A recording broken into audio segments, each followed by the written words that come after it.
वाइट्रिस global के अधिग्रहण से रेवेन्यू और बिजनेस ग्रोथ कैसी रहेगी, इस पर हमारी सहयोगी अनीशा जैन ने बायोकॉन बायोलॉजिक्स के एमडी और सीईओ से खास बातचीत की।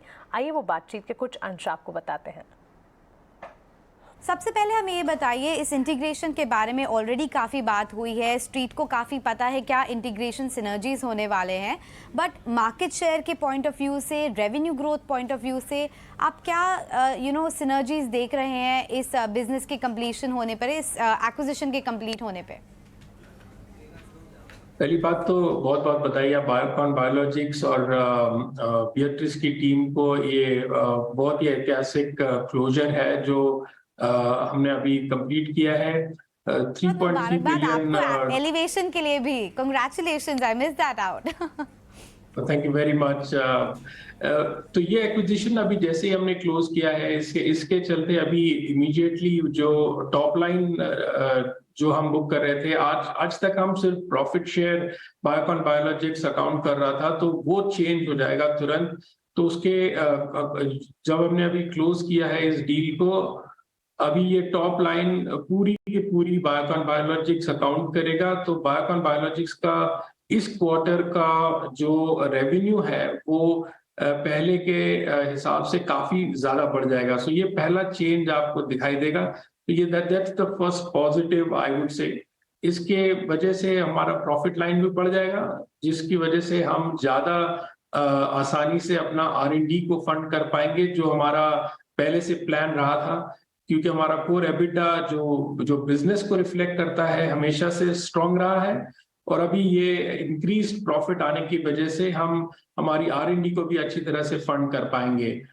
जहां तक दूसरी बात रही जो इंटीग्रेशन की है, हमारे पास एडवांस्ड मार्केट्स में, जो कि US, Europe, Australia, New Zealand, Japan जैसे मार्केट्स है, इनमें हमारा कोई कमर्शियल प्रेजेंस नहीं था आज तक। और अभी जो वियाट्रिस के कलीग्स हमारे साथ जुड़ेंगे, वो आज तो ट्रांजिशन सर्विसेज के पीरियड में 2 साल वियाट्रिस के रोल्स पर रहेंगे, और उसके बाद सिनर्जिस्टिकली हमारे साथ जुड़ जाएंगे, क्योंकि हमारे पास वो कैपेबिलिटीज थी नहीं।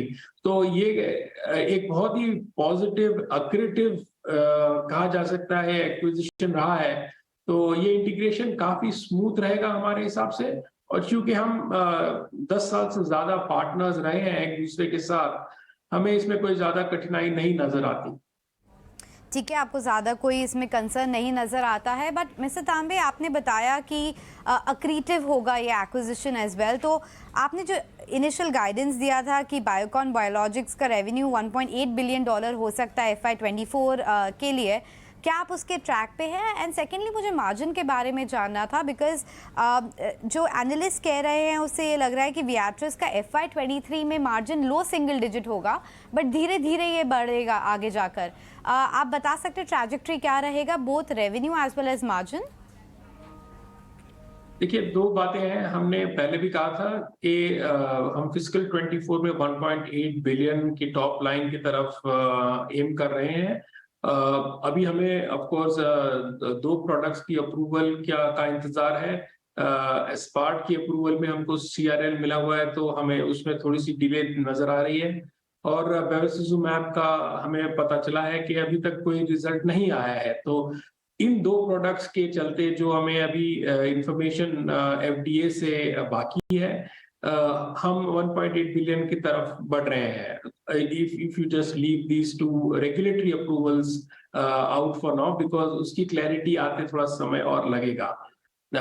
उसको छोड़ के अगर आपका दूसरा जो प्रश्न था मार्जिन्स की तरफ, तो हमने पहले भी कहा था कि हमारा जो एबिटा रहा है हमेशा मिड टू हाई 30s में रहेगा, और इस एक्विजिशन के बाद भी हम हमारा बिजनेस उसी मिड 30s के आसपास कोर एबिटा जो जिसे हम कहते हैं, which is before R&D, before mark to market, before forex, जो रिफ्लेक्ट करता है कोर बिजनेस की हेल्थ को रिफ्लेक्ट करता है, वो मिड 30s में ही आपको नजर आएगा। तो हम इस बिजनेस को हमें कोई कठिनाई नहीं नजर आती।